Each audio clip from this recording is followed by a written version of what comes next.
Public transit workers do have some concerns going forward as they must continue enforcing that federal mandate. Fox 12's Connor McCarthy joins us now live after speaking with a union representing public transit workers. Connor? Well, Bonnie, I talked to ATU, a local 757, and that's the union that represents the TriMet workers and other public transit workers across the state. They say enforcing the federal mask mandate will be a problem because the state is lifting theirs, so it will cause some confusion. So from public transit employees, they're trying to get the message across. If you want to hop on a bus, a train, in a taxi, or in an Uber, you'll have to wear a mask.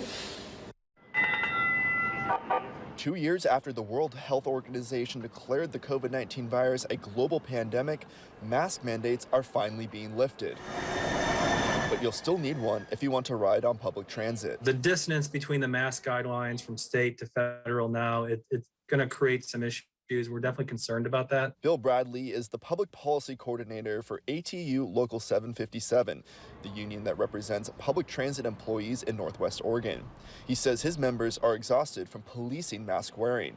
With the federal mandate still in effect until April 18th, they're concerned about more conflicts with riders. We've seen an uptick in verbal aggression towards transit operators, to physical altercations over mask compliance. I mean, the operators up there, they're trying to make sure everybody on the bus is safe.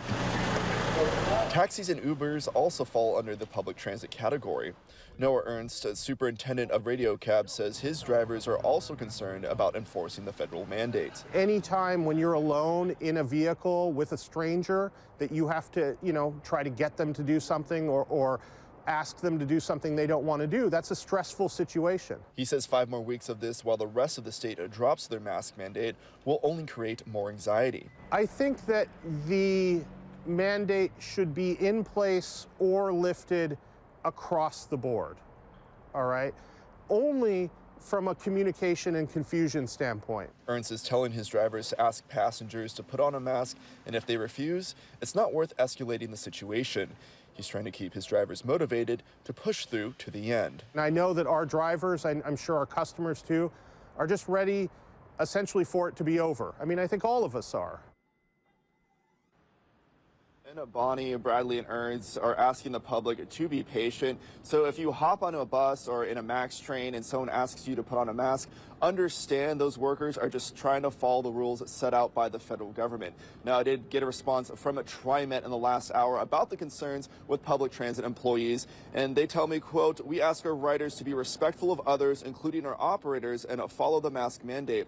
We've made it easy by providing free masks on board to any rider who still needs one since May of 2020, and we will continue to do so as long as masks are required."